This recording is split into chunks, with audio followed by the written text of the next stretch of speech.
Hello guys, it's Roy69501 and welcome to my special video event. Well, this video, I decided to do it because later this year, actually a couple of months from now, there's going to be a story arc or small or crossover on the New 52, which is going to be called Doomsday. It's the story of Superman and Doomsday. Yes, Doomsday, the one who killed Superman. Which I'm sure is not gonna be a remake of the death of Superman. So this video is not gonna be about the death of Superman. Remember this comic book? Yeah, everybody remember this. So this video is not gonna be about the death of Superman. No. It's going to be about this guy, Doomsday. Oh yeah, which happens to be the back cover of Superman Doomsday issue number 1. Awesome, huh? Check that out. Awesome. So I'm going to put this comic book here because it makes more sense for this video. There. Oh, by the way, I forgot to mention that all three prestige format, as you can see, is signed by Dan Jurgens. Look at that. Awesome, huh? So I'm going to put it here. Okay. Stay. Okay.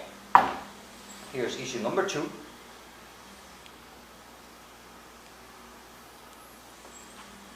And here's issue number 3. Okay. So what I'm going to do is I'm going to give you kind of like a backstory of Doomsday.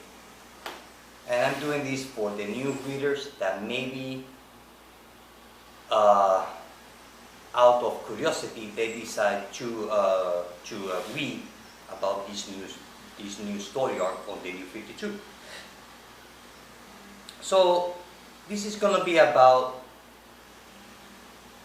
the history of Doomsday. About when, why, and how. So, more or less, I got in chronological order the history of Doomsday. But on this miniseries, 3-part miniseries, divided, I would say it's kind of like divided in, it's like you have 3 stories in one. So the thing is that here, on this miniseries, is the rematch between Doomsday and Superman, which happens to be on the planet Apocalypse, believe it or not. You might be thinking, well, Apocalypse, Darkseid can kill Doomsday. I get into that later. On this miniseries, it tells you the story of Doomsday, where he comes from. The 100% origin of Doomsday. You see, Doomsday was created by this scientist named Ben Clark. So he traveled to the planet Krypton in the early stages of, okay, let's call it like in the early stages of the Krypton, of the Kryptonian. If we put it on our time, let's call it the Middle Ages. Yes. This scientist, Ben Clark, he went to the planet Krypton when it was on the Middle Ages.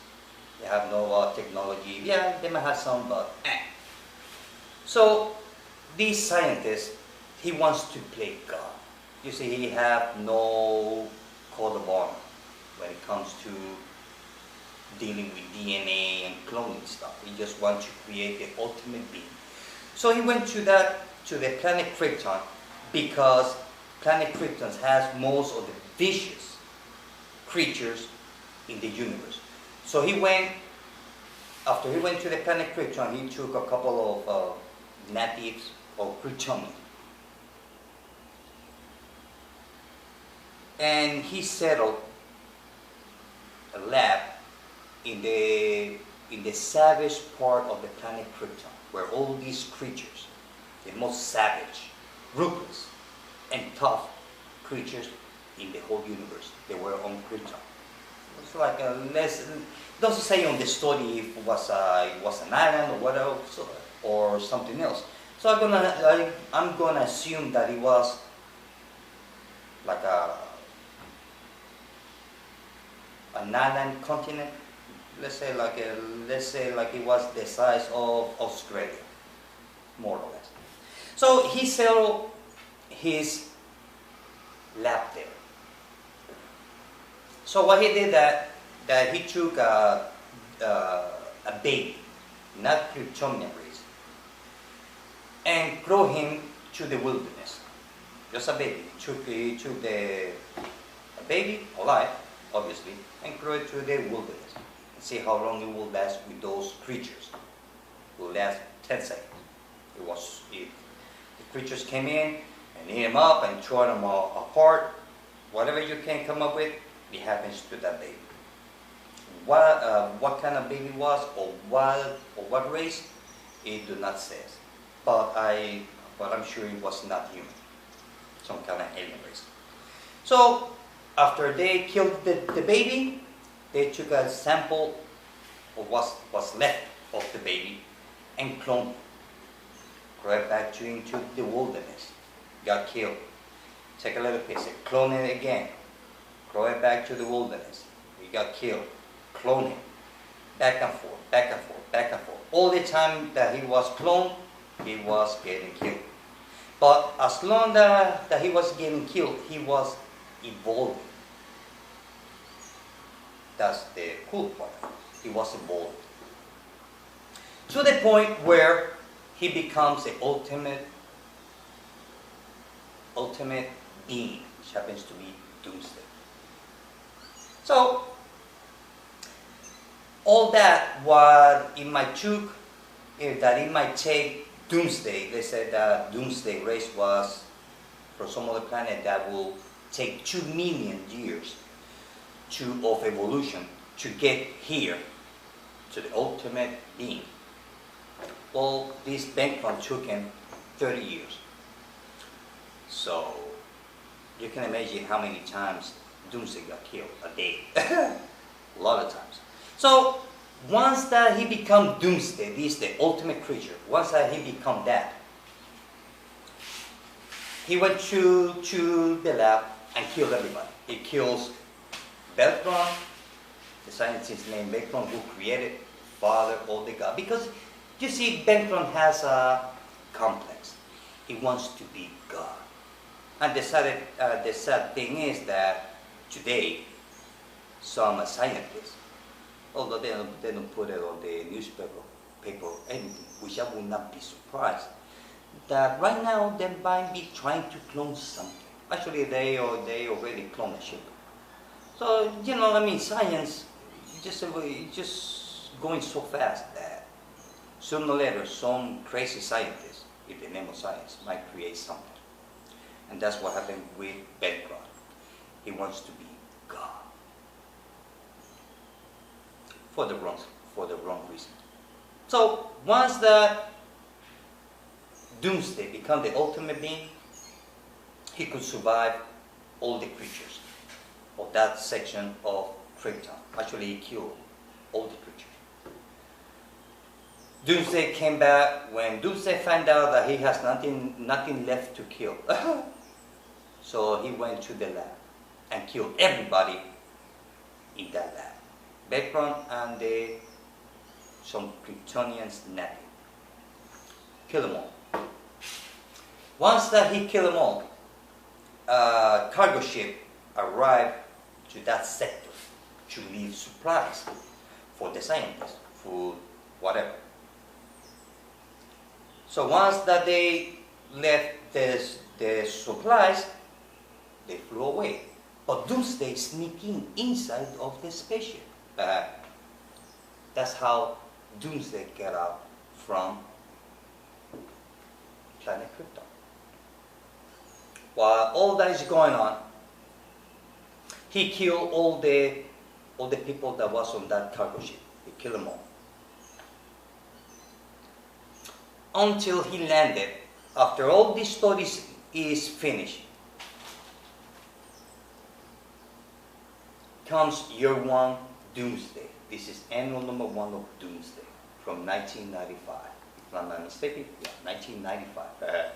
Well, here on this comic book, it tells you how Doomsday traveled from planet to planet. It's funny, I know.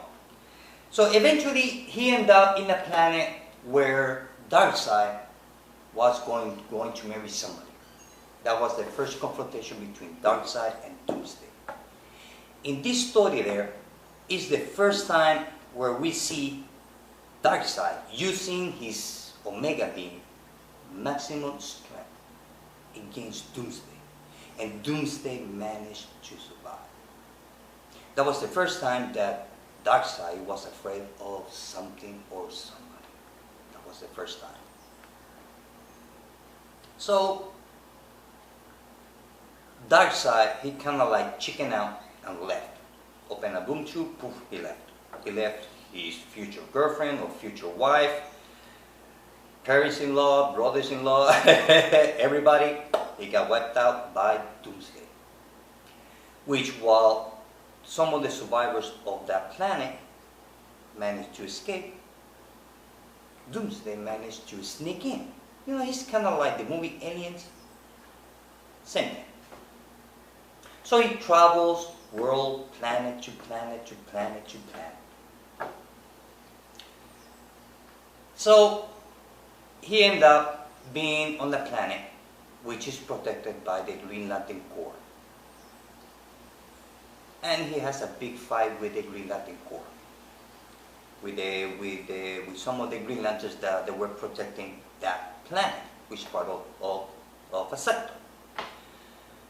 So they're fighting and all that. Doomsday managed to kill almost all of them.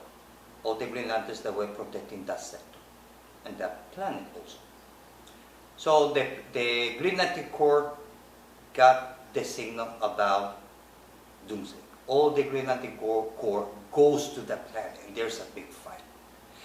While all that fight is going on, Doomsday managed to kill one of many Green Lantern and got a hold of a ring just by holding it on his hand, which I don't know how. He managed to go through space. He doesn't need any more spaceship. But holding that ring gives him the knowledge of where is planet Oa and the main battery. So he goes to the planet Oa. While he's in there, the Guardians are all freaked out. There's a bunch of Green Lanterns. I mean, the Green Lantern Corps from the whole universe go to planet Oa to defend the planet Oa from Doomsday. And there's a big fight. Death everywhere. Doomsday managed to kill hundreds of Green Lantern Corps. And thousands got injured. So eventually, he also get to a fight with one of the Guardians, which was the first time I see a Guardian fighting. Whereas there was a big explosion. Actually, they kind of like sacrificed. And there was a big explosion.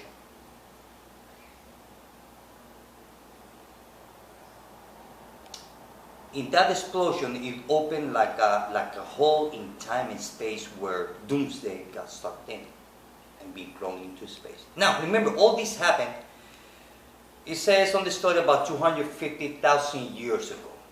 But maybe what 250,000 years ago on the DC universe. But there's no time in space. So while he was traveling to planet to planet to planet to planet to planet, eventually he got to a planet where that race created a being, which happened on this book here. Oh, believe it or not, it happens here. You see, that's why I said that there's kind of like different stories in one. So they create being made out of pure energy and managed to kill Doomsday. You see, the thing about Doomsday about not getting killed is because Doomsday, he can be killed. I mean, let's say that somebody will kill Doomsday using a 38 caliber pistol. Fine, you kill him with a 38 caliber. He raised back to life. Now he's immune to that 38 caliber. So you decide to use 45 caliber. Fine, boom, you kill him. You rise up again. Now he's immune to the 38 caliber and 45. And then from there you go to the 44 Magnum. From the 44 Magnum you go to the 30-06 rifle to kill elephants. Then from there you use bazooka, tanks, cannons, missiles, all until you get to the atomic bomb. And then from there you can use all kind of biological weapons, disease. He can be killed, just he rises back to life. And he gets immune, whatever he gets killed by. Because Doomsday becomes, he ends up being a being that he doesn't need breathing or eating. He just doesn't die. He dies. He just comes back. He comes back to life. He gets immune. So he's the most powerful villain in the DC universe. I can bet that Doomsday he can take over the whole DC universe all by himself. Easy. So back to Doomsday. So once that this, which I forgot the name of the planet, they create this energy savior, he managed to kill Doomsday. That's once that they kill him, they put him in a suit with some kind of special metal straps, which happens to be, let me see if I can find it here. I'm not sure if it's here or it's not. No.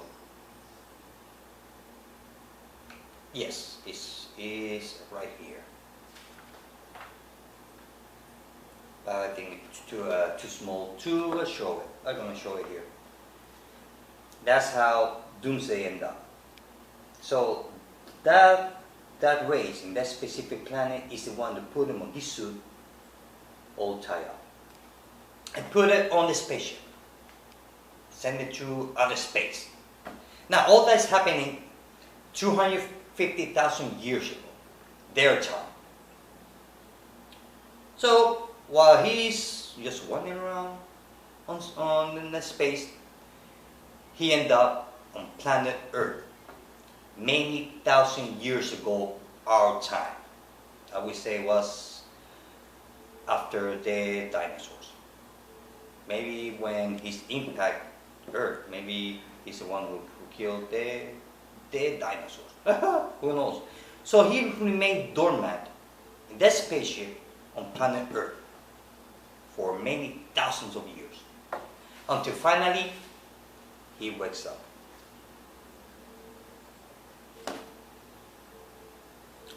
Once that he wakes up, he fights the Justice League, which he eventually killed Blue Beetle. He ended up in the hospital in a coma. A couple of the Justice League members died. And there's a big fight. And more fight. Until that. So you might be thinking, well, Doomsday is dead. Well, yes and no. So while all this is happening, during the reign of Superman,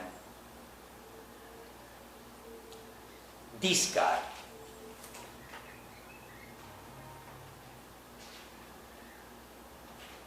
okay, this guy here, as you can see, awesome, Superman Cyborg. Well, which happens on this comic book, the reign of Superman, which is Superman number 78, which this is the collector's edition back in the 90s. From the 90s, remember back in the 90s they will make some dumb cover and they will call it the collector's edition. Everything back in the 90s they were collectors. So this is the non-collector special edition. Now, Cyborg managed to take Doomsday, which was already dead when Superman killed him here because they both died each other. Actually, they killed each other fighting. So Cyborg managed to get the body of Doomsday, tie him up, put him and he take Doomsday and he fly to outer space. Now being in outer space, he tied up Doomsday in an asteroid and tossed him into space, deep space. But while he's being floating in outer space, Doomsday lands on. He was found by some scavengers, people who like to scavenge, scavengers, that they do business with Darkseid. So they see this asteroid with the creature, but they don't know what it is.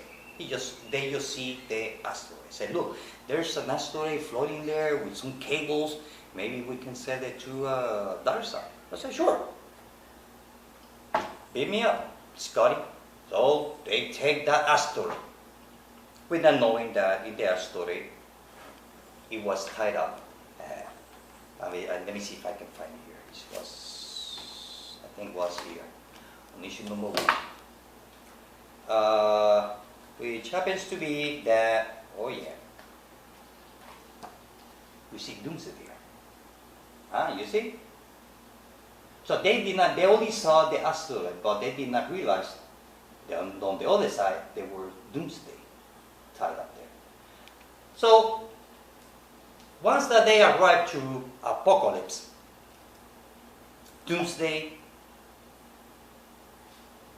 he get free, kill everybody on the ship, and start creating havoc on Apocalypse.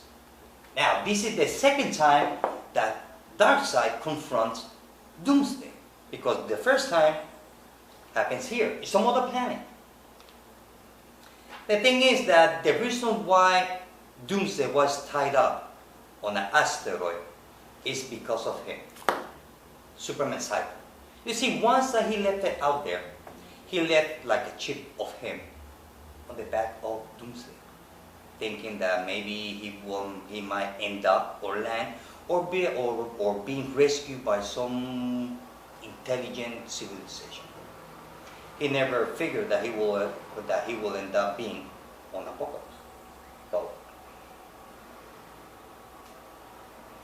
that's another story. So Superman knows that Doomsday is alive.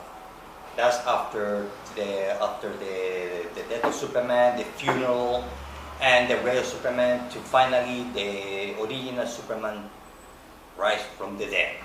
So he flies to Apocalypse to confront Doomsday. He knows that he's there. Now, on here,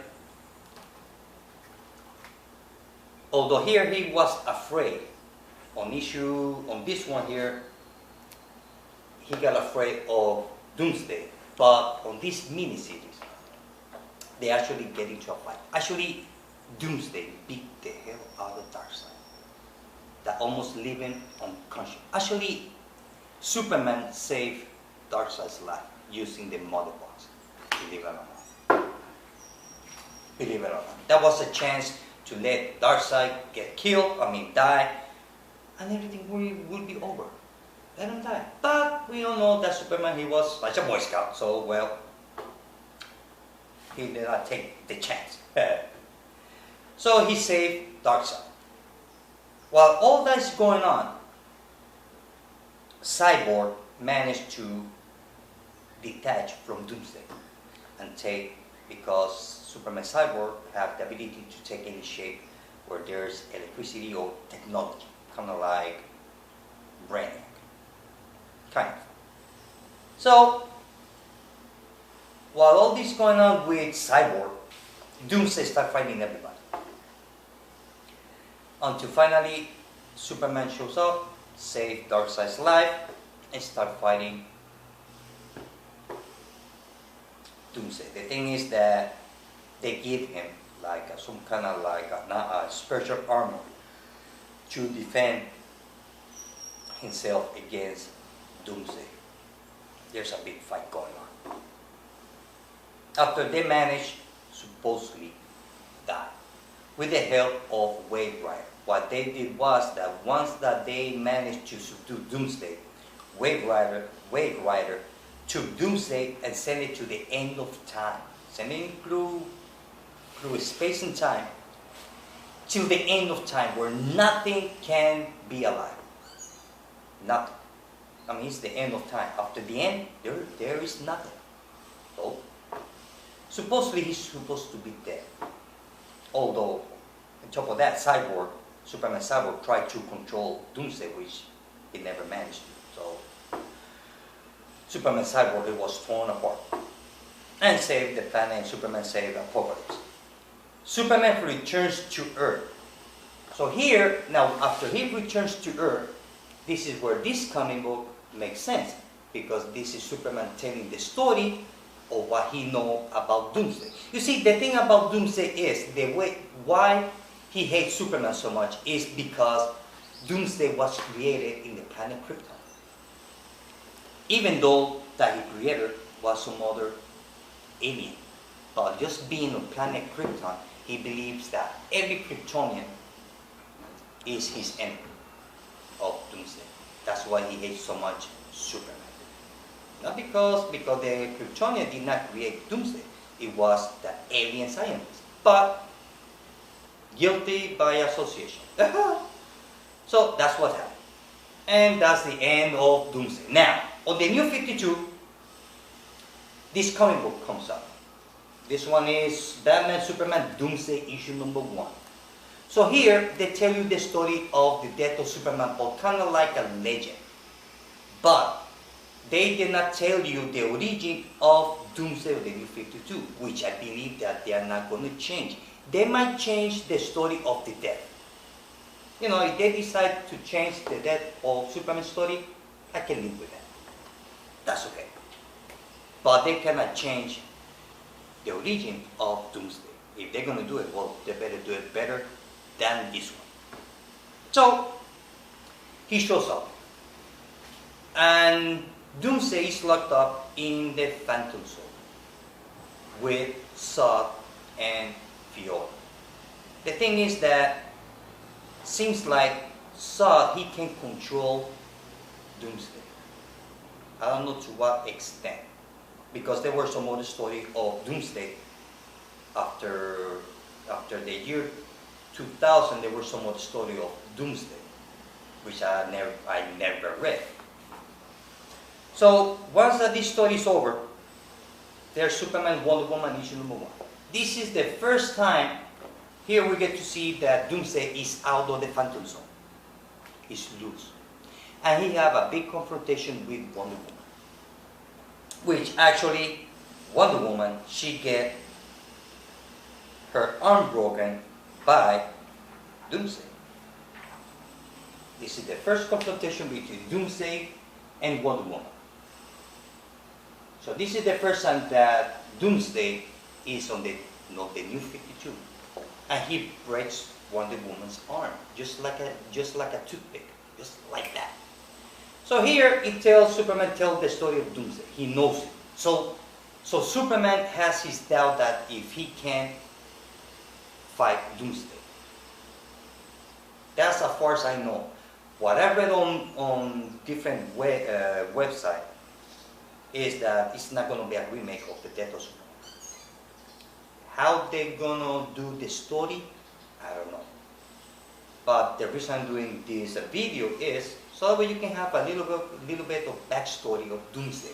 So if you start reading Doom storyline a couple of months from now, at least you can get it, at least you have a close idea what is Doomsday or where we come from. So that's the point of this video. So you can have a little bit of a backstory of Doomsday.